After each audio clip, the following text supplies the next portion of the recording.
usaha koran di Yogyakarta. Akhirnya wawasan kita berubah, ilmu kita berubah. Yuk jangan tunggu lama-lama lagi, kita makan koran. Makan koran, gatal-gatal enak, hilang gatalnya, tinggal enaknya.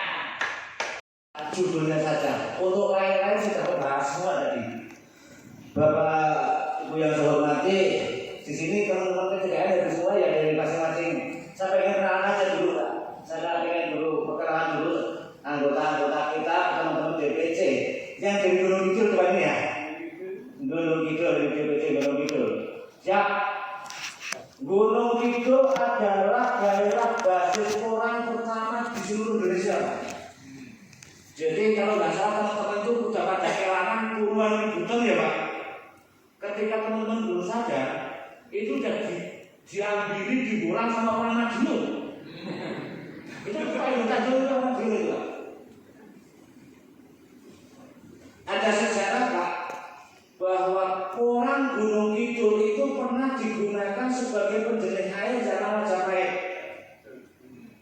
Ketika pegunungan Seribu itu terjadi longsor, sungai Bengawan Solo itu keruh, nggak tahu itu firasat atau zaman dulu sudah tahu, dengan saya ngerti. Yang zaman dulu, zaman Wali Songo, Tata Brata harus mengeringkan tanaman yang namanya pusar bumi. Itu namanya kalau zaman dulu namanya pusar bumi, Pak. Kados pusar. Harus mencari namanya tanaman pusar bumi, kemudian harus dikeringkan, kemudian harus dihancurkan. Saya nggak tahu apakah dulu pakai vikositas atau enggak, tapi poinnya adalah ditebar di daerah hulu Sungai Bengawan Solo. Ternyata air menjadi jernih dan bisa dimanfaatkan nanti sampai ke Bojonegoro dan seterusnya. Ini sejarah yang tidak bisa dihilangkan. Saya sekarang mata sejarah juga, Pak. Sebelum saya masuk ke materi ini, mata sejarah juga. Saya sudah berkunjung sampai ke Gunung Klaten dan sebagainya. Informasi yang saya dapatkan bahwa ternyata Gunung Padang, kemudian Candi Borobudur, Candi Prambanan itu di samping menggunakan sistem pasak, itu juga menggunakan semen purba yang ternyata organik. Nah, yang organik itu apa? Lem koran. Makanya mumpung saya di Yogyakarta ini, saya ingin menyampaikan juga bahwa mimpi P3N adalah bangkitnya koran merupakan awal kebangkitan Nusantara. Bangkitnya koran adalah kebangkitan Mataram. Bangkitan koran adalah kebangkitan Majapahit. Dan kayaknya ini hampir terbukti dengan adanya perang di Ukraina, perang Rusia ini, banyak sekali negara-negara kelaparan, Pak. Makanya dengan urusan materi ini tadi disampaikan semua sama Bu Eni sama Bu Surahayu, saya tidak penting dengan masalah materinya. Yang terpenting adalah bagaimana kita bisa bersinergi antara petani, kemudian dinas, perguruan tinggi, kemudian asosiasi. Kita ciptakan koran betul-betul sebagai makanan masa depan. Oke. Kemudian dari Gunung Kidul, Sarali, Kulon Progo, yang dari Kulon Progo ada nggak? Ada ya, Mas Doni, Kulon Progo ada ya. Kemudian yang dari Bantul, kemudian Sleman, ada ya. Kalau yang Yogyakarta sini ada nggak? Ada lagi. Jadi kita itu ada di seluruh wilayah, Pak. Untuk teman-teman kita ya. Bapak yang saya hormati, Pak, kaitan dengan masalah proses koran. Nah, ngopo sih kok kita ribut sekarang koran? Sebab ada problema, Pak. Teman-teman tahun-tahun kemarin itu nggak ada yang ribut tentang koran. Itu dulu. Ada problem, yaitu antara market dengan produksi tidak berimbang. Gimana sih? Kalau dulu harga koran 12.000 tahun 2020 ya, masih bukan ya, 12.000 kemudian tahun 2021 harga koran 7.000 sampai 8.000 Mas 7.000 sampai 8.000. Hari ini harga koran berapa? Mohon maaf Pak Sigit, hari ini harga koran belum ada. Belum ada. Ngomong 2.000 sekalipun yang beli siapa juga belum kena 3.000 yuk belum kena. Tapi insya Allah nanti akan ada. Karena ini urusan regulasi, urusan GACC, HACCP, GAP tadi. Urusan pemerintah kita sudah menyiapkan bagaimana supaya regulasi koran ini betul-betul tertata sehingga ke depan sudah tidak ribut lagi. Untuk teman-teman mudah-mudahan kita bersabar. Saya di grup itu mengibaratkan kita enak jalan, walaupun jeblok-jeblok tetap laku. Kemarin 2021 itu kurang tutup, tetapi ternyata ekspor tutup tapi pabrik masih jalan. Ada terjadi penumpukan. Saya mengilustrasikan bahwa koran hari ini itu ibarat jalan raya sedang dibuat dicoba. Jalan raya tadinya jeblok-jeblok rata-rata kita wes pokoknya Mas Asrofi jeblok terus mau urusan pokoknya dilewati. Sekarang oleh pemerintah dan oleh kita semua ditata. Ketika terjadi pengecoran jalan pasti terjadi jalan macet Pak. Ada bersifat kromo, jalan gantian. Maka saya minta teman-teman P3R semuanya sabar sekedar. Nanti ketika jalan sudah jadi, sudah mulus, baru kita bisa berjalan. Jadi problem pertama adalah market tidak berimbang dengan produksi. Mengapa bisa begitu? Karena sebetulnya sudah sampaikan sama Bu Dr. Sirayu tadi, manfaatkan sedemikian banyaknya. Bahkan Bu Su sudah bisa membuat jenis makanan sampai ada 90 ya. Itu kadarnya Pak, dan rumahan. Bukan, jenisnya makanan. Yang di UGM sudah kasih. 30. Sudah bisa 20 jenis makanan. Kalau jangan sampai 100 sekian. Artinya manfaatnya sedemikian besar belum bisa kita kembangkan di dalam negeri. Ini kenapa kemudian saya ambil kursi materi hilirisasi adalah terjadi semacam bottleneck. Produksi yang besar sebetulnya kebutuhan luar besar, tetapi kalau kita melewati botol, ada yang namanya leher botol. Bottleneck. Maka terjadi penimbangan karena kita dihalangi oleh produsen tadi itu. Bukan produsen menghalangi Pak, tapi jumlah fabrikasi belum berimbang. Apalagi hari ini dari 240 pemohon GACC baru 7 pabrik yang hampir lolos. Baru hampir Pak, belum lolos. Artinya real hari ini belum ada ekspor ke Cina. Belum ada. Padahal teman-teman sudah 2 tahun, 3 tahun menghubungi supaya bisa panen. Lah, maka tadi itu market tidak berimbang. Nah, sekarang kok bisa produksi mengembang? Satu lagi kalau hanya pakai itu saja itu. Ekspor ke Cina kesedang tahun 2021. Jumlah produksi meningkat sejak tahun 2019 sampai sekarang. Dari 2019 sampai hari ini itu sudah ribuan persen Pak. 2019 sampai sekarang ini. Satu lagi Pak, mengapa bisa terjadi? Pertama, maraknya penanaman koran itu, pertama harga yang menggiurkan. Yang kedua, sosmed yang gencar. Yang ketiga memang prospeknya bagus, seperti yang sampaikan tadi. Sebetulnya prospeknya bagus. Dan yang terakhir, satu klik Pak. Orang-orang datang dulu. Nih, ini loh yang kadang-kadang membuat teman-teman kadang-kadang agak nyusul Pak, agak jengkel. Dari dinas rame-rame mempromosikan koran. Dari Pak Presiden itu Pak Presiden di KPK. Pak Presiden kanan koran. Nah sekarang teman-teman Pak Jokowi koran saya dibeli.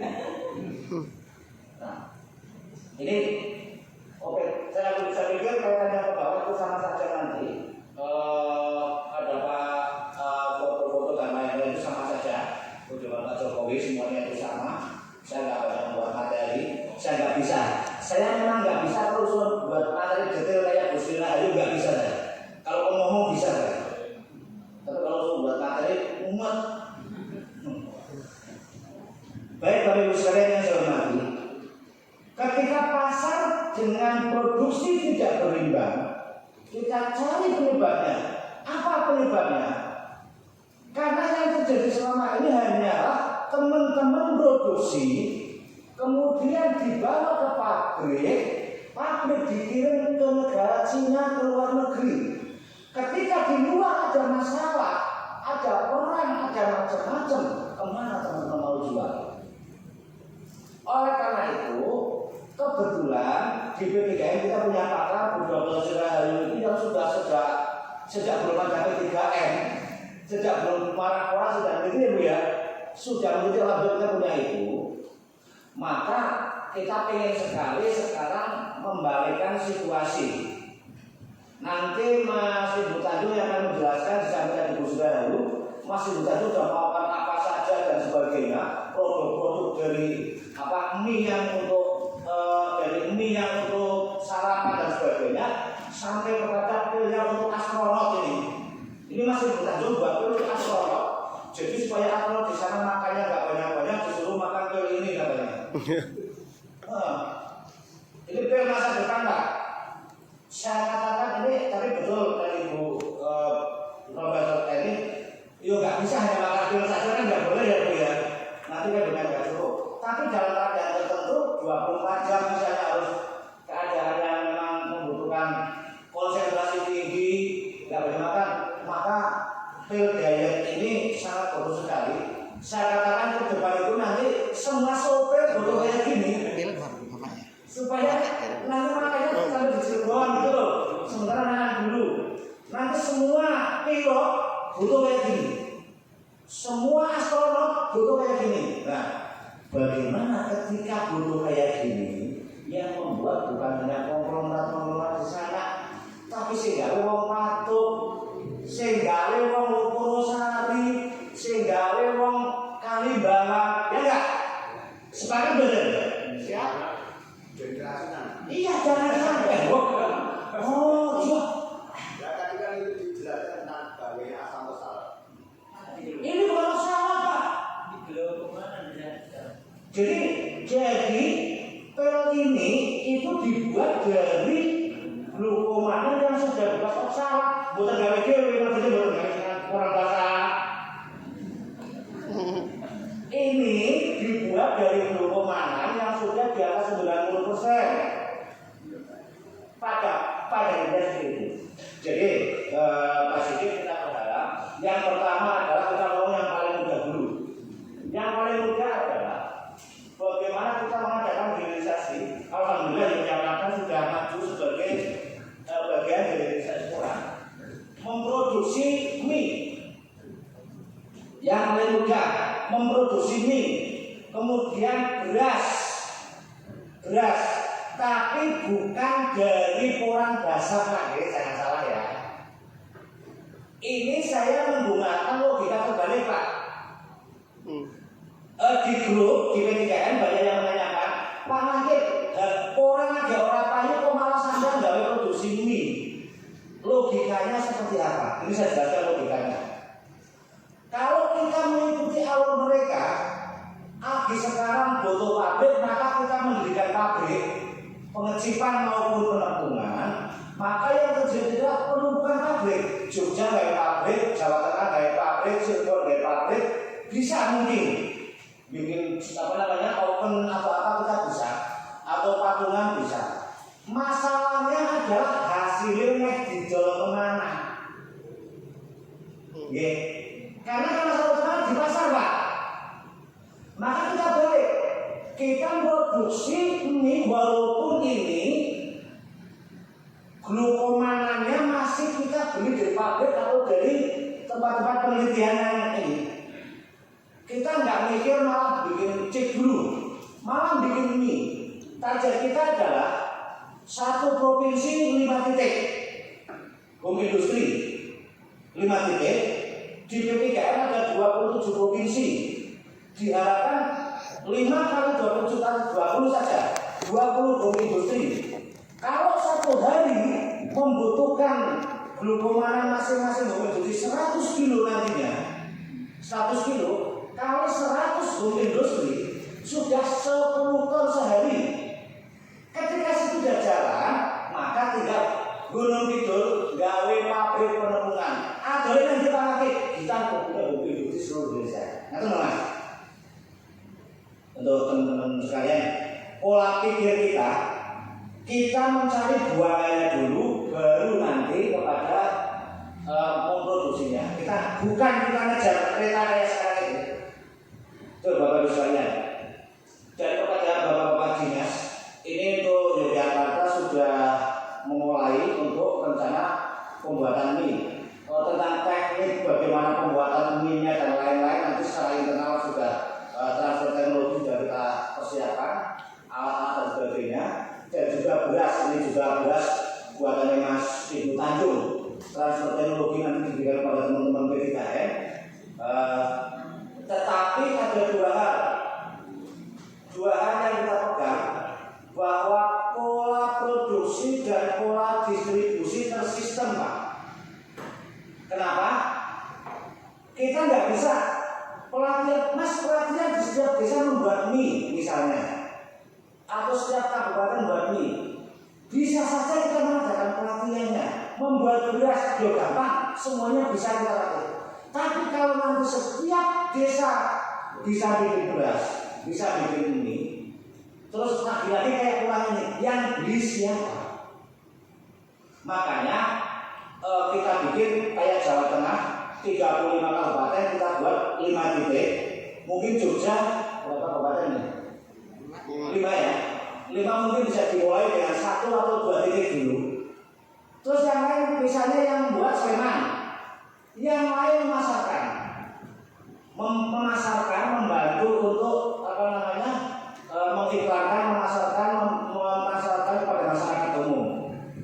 Logikanya gini Bapak, kalau jenengan yang nandur orang saja tidak mau makan mie orang, lanjut bagaimana orang lain mau makan? Hari ini hampir di daerah Eropa sudah mulai krisis. Gandum itu sudah dari India di stop, Ukraina nggak bisa kirim, Rusia nggak bisa kirim. Sebentar lagi yang namanya mie instan itu kesulitan. Kita tangkap peluang itu Bapak-bapak. Bahkan ini pasti sebetulnya kita itu sudah mendapatkan pesanan untuk mie sejenis ini itu 2 juta bungkus per bulan dari Amerika. Cuma harganya yang belum nyampe. HPP kita di angka 4.500, tapi orang Amerika minta bisa nggak harga 3.500? Loh, aku pernah sopo. Tapi poinnya apa Pak? Poinnya adalah kalau mereka juga minta sampai 2 juta bungkus per bulan, artinya kan ada minat di sana. Siapa tahu nanti kita dengan perkembangannya waktu, efisiensi dan sebagainya bisa kita capai gitu loh. Ini untuk kandungan gizinya lagi kita bersih lagi belum kami Bu ya, karyaannya ya Bu, karyaannya nanti. Tapi yang jelas pembuatannya sudah non-obsolat, jadi sudah tidak berbahaya bagi kesehatan. Bukan dari kurang basah. Terus selanjutnya Bapak Ibu yang saya hormati, kaitan dengan masalah apa saja yang bisa kita lakukan. Tadi sebagian sudah oleh Bu Dr. Sirahayu, Profesor Ali Ramadhani. Begitu banyak manfaat dari orang untuk kita. Pertanyaan kita adalah, kalau orang ternyata makanan sehat, mengapa kita ekspor keluar? Mengapa kita ekspor keluar? Kita makan yang tidak sehat. Mengapa kita tidak memasyarakatkan supaya orang kita makan orang? Bayangkan 270 juta jiwa. Kalau kita mengambil sebagian saja, 50% saja yang mengkonsumsi makanan orang. Yang kita maksud makanan orang di sini bukan berarti glukosa harus dimakan, tapi yang tadi itu loh ya. Ada yang berbentuk jelly, ada yang berbentuk kue, ada yang berbentuk apa. Kalau 20% saja dari 270 juta jiwa mengkonsumsi atau memakai produk dari orang, maka nggak ada yang sekarang ini orang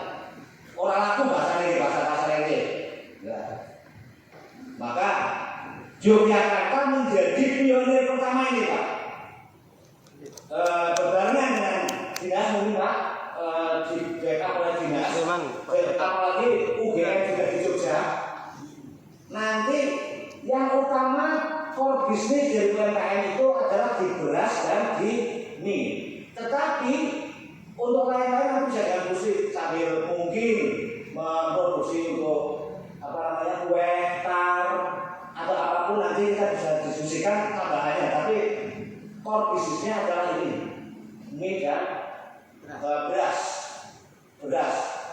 Nah, mengenai pemanfaatannya tadi, ini nggak sama dengan gandum, nggak sama dengan mokap. Kalau gandum mokap untuk semua orang, tapi untuk orang beras dan sebagainya nanti ada pangsa pasar tersendiri.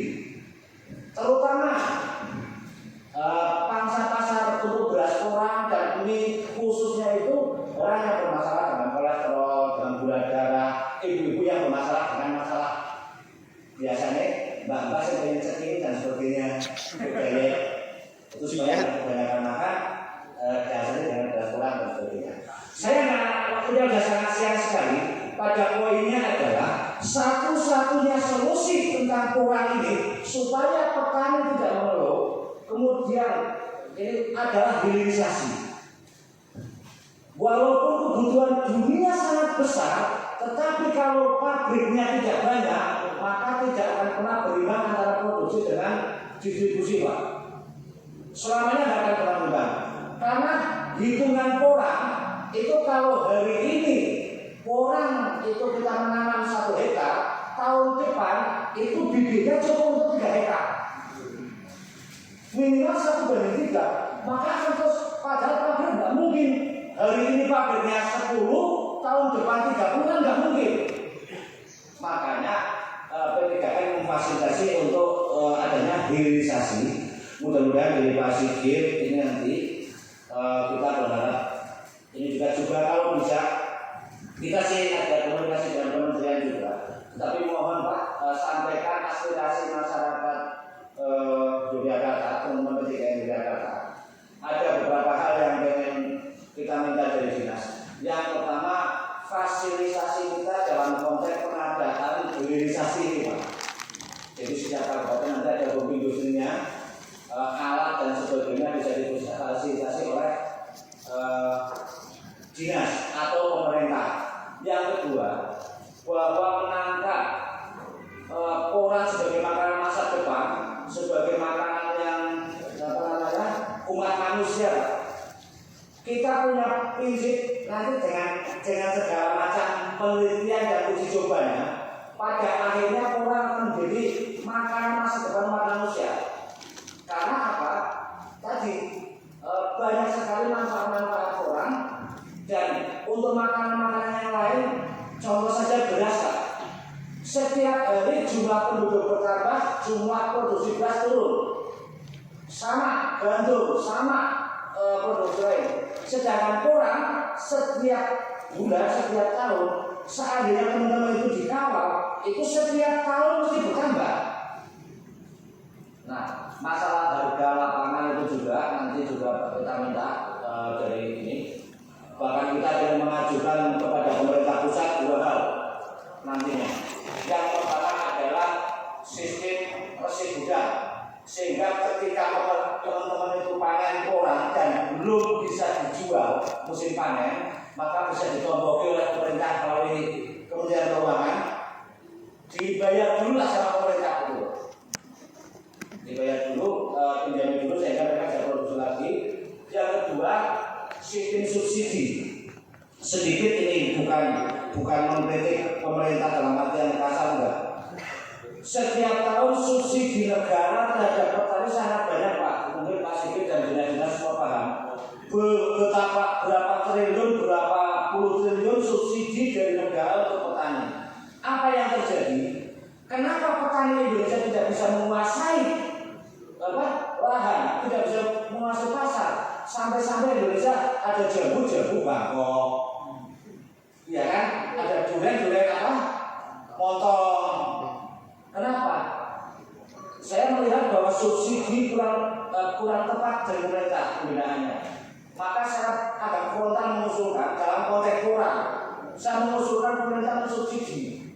Tapi subsidi bukan subsidi pupuk atau subsidi makanan, subsidi pupuk seperti yang di pertanian sekarang, Pak. Saya punya anggota kelompok, punya nomor kelompok, punya sawah.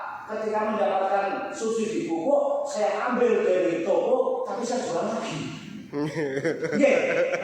Umumnya kayak gitu.